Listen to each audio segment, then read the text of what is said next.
자, 그 다음에 여러분, 한글의 명칭에 대해서 한번 이야기를 해보도록 하겠습니다.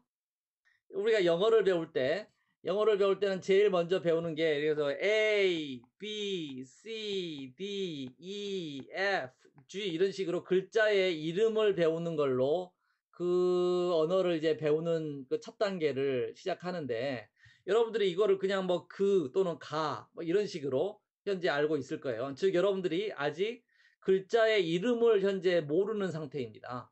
모르는 상태에서, 자, 이제는 여러분들이 이게 알아둡시다. 글자의 이름은 생각보다 원리는 간단합니다. 이렇게 되는 거예요. 즉 이와 으 이거를 넣어 가지고 여기에다가 해당 글자를 넣으면 돼요. 여기다가 넣으면 됩니다. 그래서 가령 일단은 뭐 여기부터 해보면, 이 글자는 이와 의에다 넣기 때문에 니은 하고 있습니다. 니은 하고 있습니다. 이 글자는 여기다 넣기 때문에 리을 하고 있습니다. 리을 하고 있습니다. 그 다음에 이거는 이렇게 해가지고 미음 하고 있습니다. 이런 식으로 이 앞에는 이 앞에다가 이 글자를 넣고 으 밑에다가 받침을 넣어서 이 글자의 이름을 정하는 겁니다. 알겠습니까? 알겠습니까? 자, 해봅시다. 근데 예외가 있어요. 예외가 뭐냐면은 이제 이거는 원래는 그래서 윽이라고 읽어야 되는데 이거는 기역이라고 읽습니다. 이거 좀 다르고, 그 다음에 두 번째 이거는 어떻게 읽어요? 니은 하고 있습니다. 그 다음에 이것도 조금 특이해요. 디 어떻게 읽어요? 원래는 디으시라고 읽어야 되는데 이거는 디귿이라고 읽습니다. 디귿. 그 다음에 이거는 리을 리을. 이건 어떻게 읽을까요? 여러분 이제 읽어보세요. 미음이라고 있습니다. 이거는 비읍. 그 다음에 이것도 특이해요. 그 다음에 원래는 으시라고 읽어야 되는데 이거는 시옷이라고 읽었습니다. 시옷이라고 있습니다. 이거는 이응. 그 다음에 이거는 지읒. 그 다음에 이거는 치읒. 이거는 키윽. 이거는 티읒. 이거는 피읍. 이거는 히읗. 이렇게 읽습니다. 쉽죠? 쉽죠? 그러니까 기본적인 법칙은 이렇게 됩니다. 이 앞에다가 음을 넣고 으 밑에다가 받침을 넣어서 읽으면 됩니다. 지금 이렇게 이거 그다음에 세 개구나. 세 개만 예외가 있습니다. 세 개가 예외인 이유는 이따 뒤에 다시 설명하는데, 이것도 뭐 생각 안 나면 기윽이라고 읽어도 되죠. 북한에서는 그냥 기윽이라고 읽습니다. 기윽, 디귿, 시읒이라고 읽습니다. 근데 이제 한국에서는 이게 리시상의 리오가 있어서 기역, 디귿, 시옷이라고 읽는데, 하여튼 이렇게 이응, 지읒 이런 식으로 읽습니다. 그래서 여러분들이 지금까지는 이 한글, 특히 자음의 이름을 현재 모르는 상태로 한글을 배워왔는데, 여러분들이 이제 이 글자의 이름을 알아둘 필요가 있습니다. 가령 문법 설명을 할 때도 니은 다를 써야 되죠. 리을 음이라고 해야 되죠. 이런 식으로 이 자음을 읽어야 되는 경우가 있는데, 문법 설명을 할 때 여러분들이 지금 이 글자의 자모의 이름을 모르면 그러한 설명을 잘 이해하지 못하는 경우가 생길 수 있습니다. 이제는 이 자모의 한글의 이 명칭, 이름을 여러분들이 알아두기 바랍니다. 알겠죠? 어려운 것도 아니죠. 어려운 것도 아닙니다.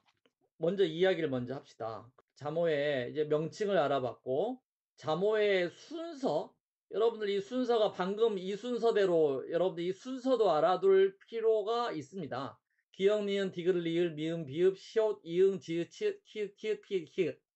이 순서를 알아둘 필요가 왜 있을까요? 근데 요즘은 사실 그 필요가 이제 많이 없어지긴 했습니다.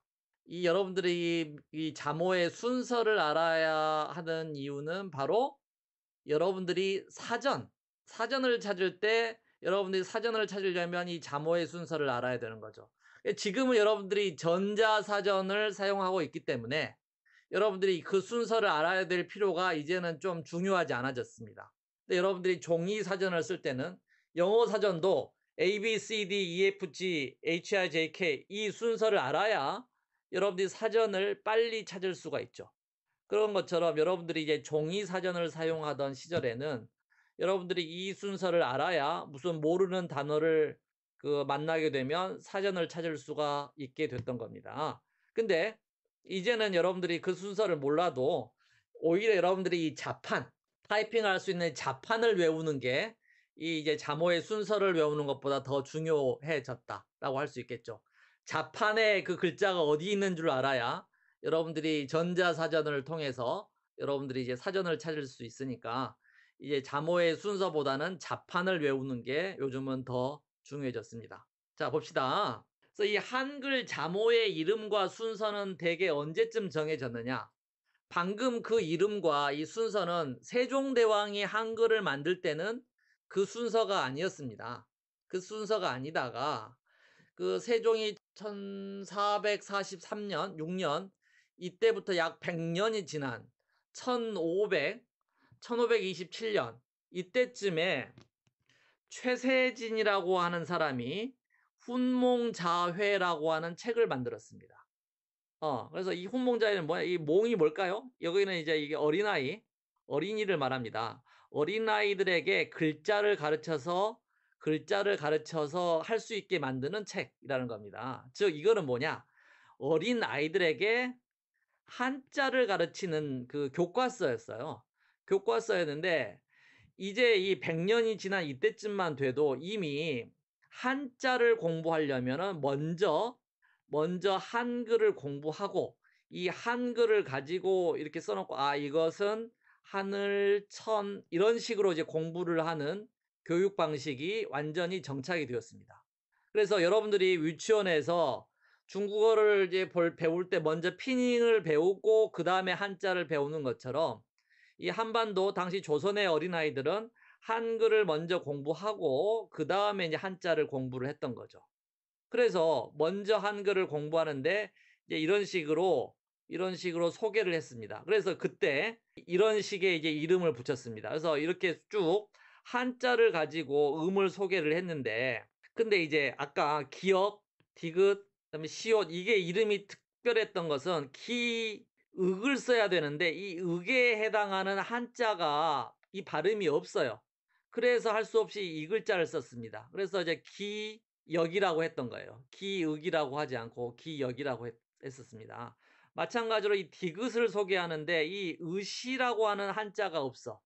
으세 한자가 없어서 이제 끝에 해당하는 이 모를 써가지고 디귿 이런 식으로 썼던 겁니다. 마찬가지로 시옷도 으세에 해당하는 한자가 없었던 거예요. 그래서 이제 옷. 그래서 이거를 써가지고 이것은 시옷이다 이런 식으로 소개를 했죠. 그러니까 바로 한글을 썼더라면 이게 시옷이 됐을 텐데 이 세 글자는 이러한 그 최세진이 어린아이들에게 이 한글을 소개할 때 이렇게 한자로 발음을 표시하면서 이 여기에 해당하는 그 발음이 없어서 이런 식으로 쓰다가 보니 세 글자는 기역, 디귿, 시옷이라고 이제 발음을 했던 거죠. 그리고 최세진이 이렇게 이제 썼던 이 순서가 오늘날 이 한글 자음의 순서로 이제 정해지게 되었습니다. 이게 당시 이제 훈몽자회에서 이렇게 하늘, 천 이런 식으로 이 글자에 대해서 이제 소개를 했던 겁니다. 당시의 어린아이들이 한자를 공부하는 이제 책이었어요. 여기 처음에 보면은 이런 식으로 먼저 한글을 먼저 이렇게 공부하는데 여기에 이건 기역이야, 니은이야. 여기 보면 이렇게 일부러 이렇게 해놨죠. 디귿이야, 리을이야, 이렇게 시옷이야. 이런 식으로 표시를 해놨어요.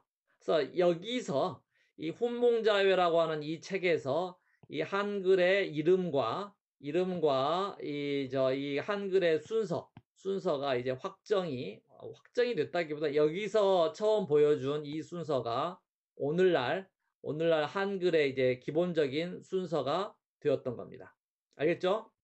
자, 그래서 한글의 자모의 이름, 그 다음에 한글의 이름과 순서, 이거는 그 한글이 만들어진 뒤 100년 뒤에 이 훈몽자회라고 하는 어린아이들에게 한자를 가르치던 교과서에서 보여줬던 이 이름이 오늘날 한글 자모의 이름이 되었습니다. 이거를 최세진이 직접 이름을 붙였는지 아니면은 최세진 당시에 사람들이 이미 그렇게 불렀고 최세진은 그것을 책에다가 기록한 것인지 그거는 분명하지 않아요. 다만 지금 요즘에 이 한글 자모의 이름과 순서를 확인할 수 있는 제일 오래된 책이 최세진의 훈몽자회이다라고 하는 그런 뜻입니다. 자, 그다음은 이제 그 문자, 이 한글의 이 명칭과 지위에 대해서 이제 알아보도록 하겠습니다. 세종대왕이 한글을 만들었을 때 당시에는 이 문자의 이름은 아까 말했던 것처럼 훈민정음이었습니다. 그래서 그 사용 방법을 쓴 책 이름도 훈민정음 해례본이라고 했었죠. 그리고 이거 이제 네 글자니까 너무 길어서 짧게 이야기할 때는 그냥 정음이라고 이야기를 하기도 했습니다. 그래서 이 훈민정음을 만들어서 그 교육하고 보급하는 이 관청 이름이 이제 정음청이라고 하는 이 관청 이름도 있었던 거예요. 정음청이라고 하는 관청 이름도 있었습니다. 근데 이제 일반적으로는 언문이라고 했습니다. 언문. 잘 들립니까? 약간 지금 제 인터넷이 안 좋은 것 같은데. 잘 들립니까? 잘 들려요? 이제 보통 가장 일반적으로 쓰였던 것은 언문이라는 표현이었는데 여기서 이제 이 언자는 무슨 의미냐라고 하면은 이거는 이제 이 로컬 랭귀지라는 뜻이었습니다. 그 뭐냐? 한문 또는 한자가 아까 말했던 것처럼 이 동아시아에서는 공용어, 이거를 이제 링구아 프랑카라고 하죠.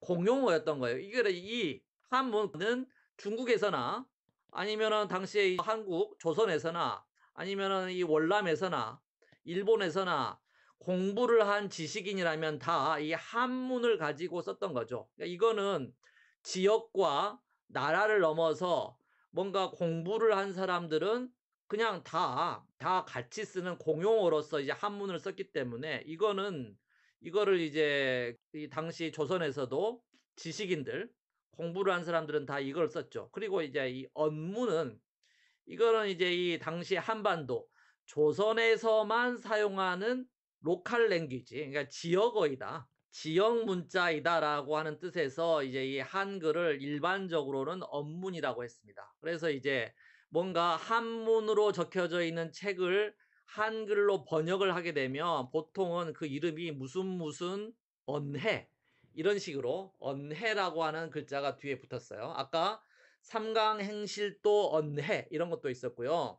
그때 나왔던 책 중에 그 두보의 시를 한국어로 번역한 게 있었어요. 그러면 그거를 이제 두시언해 이런 책도 출간이 되기도 했었습니다. 이렇게 해서 이제 언문이라고 하는 이 용어가 이제 일반적으로 사용되던 이 한글의 이름이었어요. 조선시대에.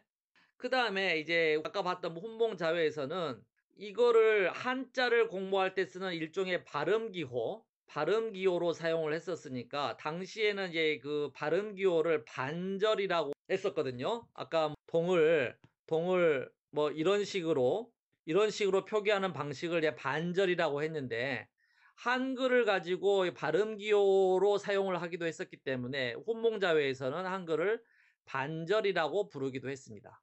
그리고 또 한편으로 이 조선의 이 귀족 그리고 양반 지식인들은 이제 이 한문으로 쓰는 것에 대해서 스스로를 자랑스럽게 생각하고 이 한글은 별로 그렇게 지위를 높게 인정을 해주지 않았어요. 공부를 하고 똑똑한 날은 한문으로 글을 쓰는 거고 이 한글은 공부를 하지 않은 당시에는 여자들은 공부를 할 기회가 없었잖아요. 그래서 여자들이나 여자들이나 뭐 쓰는 글이다. 또는 이거 아해는 어린아이란 뜻이에요. 어린아이들이나 쓰는 글이다. 즉 공부를 많이 하지 않은 교육을 받지 않은 사람들이나 사용하는 문자이다라는 뜻으로 뭐 암클이나 아해글이다라고 말하기도 했습니다. 이거는 이제 한글을 지식인들이 무시하면서 불렀던 이름이다라고 할 수 있어요. 그러니까 공부를 많이 한 나는 한자를 한문을 사용하고 공부를 하지 않은 여자들이나 어린아이들은 한글을 사용하는 것이지 이렇게 무시하는 생각에서 이러한 이름도 있었습니다. 그러니까 즉 1446년에 만들어져서 상당 기간 동안에 공식 문자는 여전히 한자였고 한글은 이 보조적인 지위를 가지고 있었습니다. 그러다가 이제 공식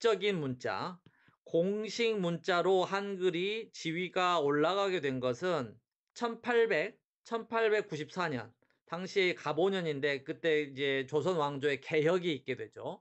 개혁이 있게 되면서 모든 공문서는 국문으로 작성한다. 그때 이제 처음으로 이 공식적으로 한글을 국문이라고 이름 부르기 시작했습니다. 이 시대는 언제냐면 여러분들 경제에서 이야기했듯이 서양 세력들이 이제 뭐 중국과 일본과 이 조선에 오면서 당시 사람들은 우리가 왜 서양 놈들에게 이렇게 질까? 우리 문화가 왜 서양 문화를 이기지 못했을까? 이러한 반성을 하면서 특히 뭐 중국과 한국과 일본에서는 이 한자가 문제이다. 이런 생각들을 많이 했습니다. 중국에서도 한자가 교육하기가 너무 어려워서 우리가 이제 서양 문명에게 지기 시작했다. 그래서 뭐 루쉰 선생도 한자를 없애야 중국이 부흥할 수 있다. 뭐 이러한 말씀을 하신 적도 있어요.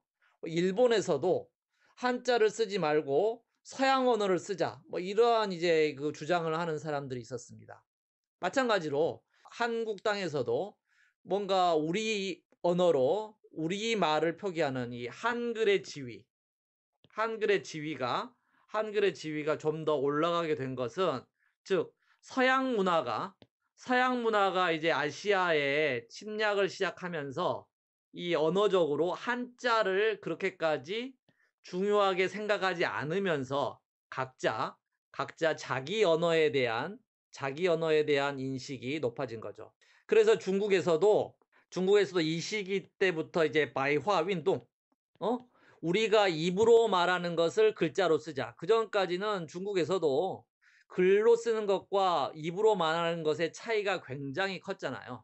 그래서 이제 중국에서 백화 운동이 시작됐고 한국에서도 이제 한국의 글자인 한글을 공식 문자로 사용하자라고 이제 공식적으로 결정을 하게 됐었습니다.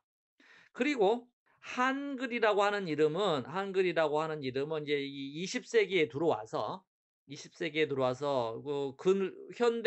근대의 가장 유명한 한글 학자라고 할 수 있는 주시경 선생이 한민족의 글이다. 그리고 한은 뭐 이게 크다, 유일하다 이런 하나 둘 할 때 한이죠. 그래서 그러한 의미를 가지고 이제 한민족의 글자를 한글이라고 이제 이름을 불러서 오늘날까지 이 글자의 이름이 한글로 이름이 붙게 되었던 겁니다. 그래서 이 글자의 이름이 처음에 훈민정음부터 언문과 그다음에 국문, 한글에 거쳐서 이렇게 여러 가지 변화가 있었고 이것은 한글을 생각하는 이 한글의 지위에 많은 변화가 있었기 때문에 이 한글의 이름도 이렇게 이제 많은 변화가 있었다. 이렇게 이야기를 할 수 있겠습니다.